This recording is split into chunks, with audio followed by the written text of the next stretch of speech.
कैलाश राणा शिवचंद्र मूली फणींद्र माथा मुकुटी झलाली कारुण्य सिंधु भवदुख हारी तुझबिन शंभो भज कौन तारी।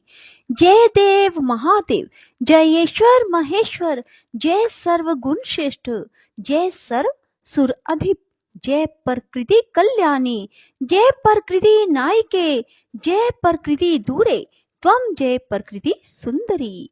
राधे राधे मेरे प्यारे भाइयों बहनों माताओं व बंधुओं। नवरात्रि के तीसरे दिन सोमवार का दिन मैं आपके लिए लाई हूँ भगवान शिव और माँ पार्वती की कथा।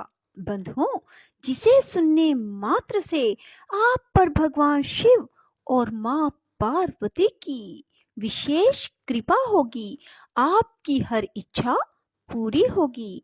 बंधुओं, बड़े ही प्रेम भाव से विश्वास के साथ भगवान शिव और माँ पार्वती की इस कथा को सुनना। बंधुओं, वैसे भी माँ पार्वती ही माँ भगवती का अवतार है।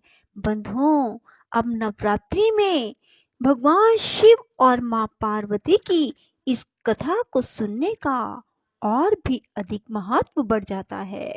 बोलो शिव शंकर माँ पार्वती की जय हो। यदि आपने हमारे चैनल को अब तक सब्सक्राइब नहीं किया तो जरूर करें और बेल आइकन दबाना ना भूलें, ताकि आपको हमारी आने वाली सभी वीडियोस की जानकारी सबसे पहले हो सके। वायु देवता कहते हैं, तदंतर महादेव जी महामेघ की गर्जना के समान मधुर, गंभीर, मंगलदायिनी एवं मनोहर वाणी में बोले, ब्रह्मन, तुमने इस समय प्रजाजनों की वृद्धि के लिए ही तपस्या की है। तुम्हारी इस तपस्या से मैं संतुष्ट हूँ और तुम्हें अभिष्ट वर देता हूँ। इस प्रकार परम उदार एवं स्वभावतः मधुर वचन कहकर देवेश्वर हर ने अपने शरीर के वाम भाग से देवी रुद्राणी को प्रकट किया, जिन दिव्य गुण संपन्ना देवी को ब्रह्मवेता पुरुष परमात्मा शिव की पराशक्ति कहते हैं, जिनमें जन्म, मृत्यु, जरा आदि विकारों का प्रवेश नहीं है। वे भवानी उस समय शिव के अंग से प्रकट हुई, जिनका परम भाव देवताओं को भी ज्ञात नहीं है। वे समस्त देवताओं की भी अधीश्वरी देवी अपने स्वामी के अंग से प्रकट हुई। उन सर्वलोक महेश्वरी परमेश्वरी को देखकर विराट पुरुष ब्रह्मा ने प्रणाम किया और उन सर्वज्ञा, सर्वव्यापिनी, सूक्ष्मा, सद स्वभाव से रहित और अपनी प्रभा से इस संपूर्ण जगत को प्रकाशित करने वाली पराशक्ति महादेवी से इस प्रकार प्रार्थना की। ब्रह्मा जी बोले, सर्व जगन्मयी देवी महादेव जी ने सबसे पहले मुझे उत्पन्न किया और प्रजा की सृष्टि के कार्य में लगाया। इनकी आज्ञा से मैं समस्त जगत की सृष्टि करता हूँ, किंतु देवी, मेरे मानसिक संकल्प से रचे गए देवता आदि समस्त प्राणी बारंबार सृष्टि करने पर भी बढ़ नहीं रहे हैं। अतः अब मैं मैथुनी सृष्टि करके ही अपनी सारी प्रजा को बढ़ाना चाहता हूँ। आपके पहले नारी कुल का प्रादुर्भाव नहीं हुआ था, इसलिए नारी कुल की सृष्टि करने के लिए मुझ में शक्ति नहीं है। संपूर्ण शक्तियों का आविर्भाव आप से ही होता है। अतः सर्वत्र सबको सब प्रकार की शक्ति देने वाली आप वरदायिनी माया देवेश्वरी से ही प्रार्थना करता हूँ। संसार भय को दूर करने वाली सर्वव्यापिनी देवी, इस चराचर जगत की वृद्धि के लिए आप अपने एक अंश से मेरे पुत्र दक्ष की पुत्री हो जाइए। ब्रह्मयोनि ब्रह्मा के इस प्रकार याचना करने पर देवी रुद्राणी ने अपनी भौहों के मध्य भाग से अपने ही समान कांतिमती एक शक्ति प्रकट की। उसे देखकर देव देवेश्वर हर ने हंसते हुए कहा, तुम तपस्या द्वारा ब्रह्मा जी की आराधना करके उनका मनोरथ पूर्ण करो। परमेश्वर शिव की इस आज्ञा को शिरोधार्य करके वह देवी ब्रह्मा जी की प्रार्थना के अनुसार दक्ष की पुत्री हो गई। इस प्रकार ब्रह्मा जी को ब्रह्म रूपिणी अनुपम शक्ति देकर देवी शिवा महादेव जी के शरीर में प्रविष्ट हो गई। फिर महादेव जी भी अंतर्ध्यान हो गए। तभी से इस जगत के भीतर स्त्री जाति में भोग प्रतिष्ठित हुआ और मैथुन द्वारा प्रजा की सृष्टि का कार्य चलने लगा। मुनिवरों, इससे ब्रह्मा जी को भी आनंद और संतोष प्राप्त हुआ। देवी से शक्ति के प्रादुर्भाव का यह सारा प्रसंग मैंने तुम्हें कह दिया। प्राणियों की सृष्टि के प्रसंग में इस विषय का वर्णन किया गया है। यह पुण्य की वृद्धि करने वाला है, अतः अवश्य सुनने योग्य है।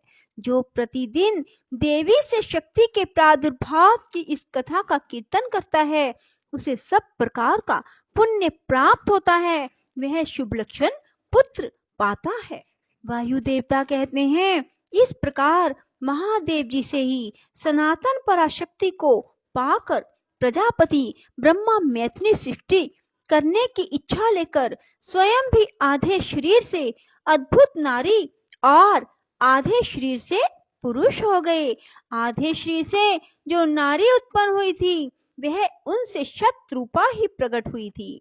ब्रह्मा जी ने अपने आधे पुरुष शरीर से विराट को उत्पन्न किया। वे विराट पुरुष ही स्वयंभू मनु कहलाते हैं। देवी शतरूपा ने अत्यंत दुष्कर तपस्या करके उद्दीप्त यश वाले मनु को ही पति रूप में प्राप्त किया। इसके पश्चात मनु के वंश दक्ष यज्ञ विध्वंस आदि के प्रसंग सुनाकर वायु देवता ने बताया कि भगवान शंकर ने दक्ष और देवताओं के अपराध क्षमा कर दिए। इसके बाद ऋषियों ने पूछा, प्रभु, अपने गणों और देवी के साथ अंतर्ध्यान होकर भगवान शिव कहाँ गए, कहाँ रहे और क्या करके विरत हुए? वायुदेव बोले, महर्षियों, पार्वती में श्रेष्ठ विचित्र कंदराओं में सुशोभित जो परम सुंदर मंत्राचल है, वही अपनी तपस्या के प्रभाव से देवादिदेव महादेव जी का प्रिय निवास उत्पन्न हुआ। उसने पार्वती और शिव को अपने सिर पर ढोने के लिए बड़ा भारी तप किया। दीर्घ काल के बाद उसे उनके चरणार विंदों का स्पर्श का सुख प्राप्त हुआ। उस पर्वत के सौंदर्य का विस्तार पूर्वक वर्णन सहस्त्रों मुखों द्वारा 100 करोड़ वर्षों में भी नहीं किया जा सकता। उसके सामने समस्त पर्वतों का सौंदर्य तुच्छ हो जाता है। इसलिए महादेव जी ने देवी का प्रिय करने की इच्छा से उस अत्यंत रमणीय पर्वत को अपना अंतःपुर बना लिया। इस सर्वश्रेष्ठ पर्वत का स्मरण करके रैभ्य आश्रम के समीप स्थित हुए अंबिका सहित भगवान त्रिलोचन वहां से अंतर्ध्यान होकर चले गए। मंद्राचल के उद्यान में पहुंचकर देवी सहित महेश्वर वहां की रमणीय तथा दिव्य अंतःपुर की भूमियों में रमन करने लगे। जब इस प्रकार कुछ समय बीत गया और ब्रह्मा जी की मैथिली सृष्टि के द्वारा जब प्रजाएं बढ़ गई, तब शुंभ और निशुंभ नामक 2 दैत्य उत्पन्न हुए। वे परस्पर भाई थे। उनके तपोबल से प्रभावित हो परमेष्ठी ब्रह्मा ने उन दोनों भाइयों को यह वर दिया कि इस जगत के किसी भी पुरुष से तुम मारे नहीं जा सकोगे। उन दोनों ने ब्रह्मा जी से यह प्रार्थना की थी कि पार्वती देवी के अंश से उत्पन्न जो अयोनिजा कन्या उत्पन्न हो, जिसे पुरुष का स्पर्श तथा रति नहीं प्राप्त हुई हो, तथा जो अलंघ्य पराक्रम से संपन्न हो, उसके प्रति काम भाव से पीड़ित होने पर हम युद्ध में उन्हीं के हाथों मारे जाएं। उनकी इस प्रार्थना पर ब्रह्मा जी ने तथास्तु कहकर स्वीकृति दे दी।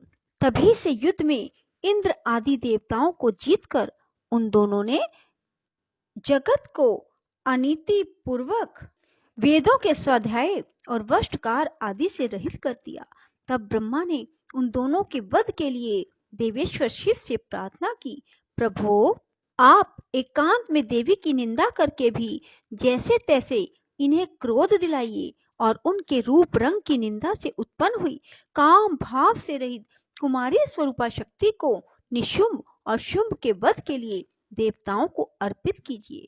ब्रह्मा जी के इस तरह प्रार्थना करने पर भगवान नीलोहित रुद्र एकांत में पार्वती की निंदा सी करते हुए मुस्कुरा कर बोले, तुम तो काली हो तब सुंदर वर्ण वाली देवी पार्वती अपने श्याम वर्ण के कारण आक्षेप सुनकर कुपित हो उठी और पति देव से मुस्कुराकर समाधान रहित वाणी द्वारा बोली। देवी ने कहा, प्रभो, यदि मेरे इस काले रंग पर आपका प्रेम नहीं है तो इतने दीर्घकाल से अपनी शिक्षा का आप दमन क्यों करते रहे?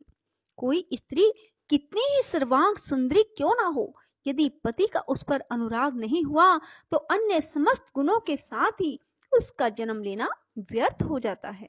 स्त्रियों की यह सृष्टि ही पति के भोग का प्रधान अंग है। यदि वह उससे वंचित हो गई तो उसका और कहाँ उपयोग हो सकता है।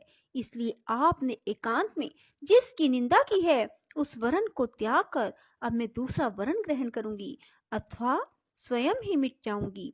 ऐसा कहकर देवी पार्वती शैया से उठकर खड़ी हो गई और तपस्या के लिए दृढ़ निश्चय करके गदगद कंठ से जाने की आज्ञा मांगने लगी। इस प्रकार प्रेम भंग होने से भयभीत हो भूतनाथ भगवान शिव स्वयं भवानी को प्रणाम करते हुए बोले। भगवान शिव ने कहा, प्रिय, मैंने क्रीड़ा या मनोविनोद के लिए बात कही है। मेरे इस अभिप्राय को ना जानकर तुम कुपित क्यों हो गई? यदि तुम पर मेरा प्रेम नहीं होगा और किस पर होगा? तुम इस जगत की माता हो और मैं पिता, फिर तुम पर मेरा प्रेम ना होना कैसे संभव हो सकता है? हम दोनों का वह प्रेम भी क्या कामदेव की प्रेरणा से हुआ है? कदापि नहीं, क्योंकि कामदेव की उत्पत्ति से पहले ही जगत की उत्पत्ति हुई है। कामदेव की सृष्टि तो मैंने साधारण लोगों की रति के लिए की है। कामदेव मुझे साधारण देवता के समान मानकर मेरा कुछ कुछ तिरस्कार करने लगा था, अतः मैंने उसे भस्म कर दिया।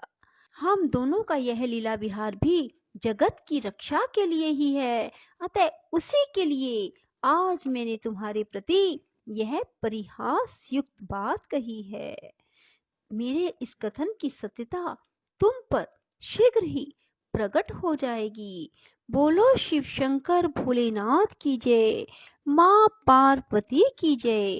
राधे राधे। जय श्री कृष्णा। बंधुओं, यदि आपको हमारी वीडियो पसंद आए तो इसे लाइक करें और शेयर भी जरूर करें। धन्यवाद।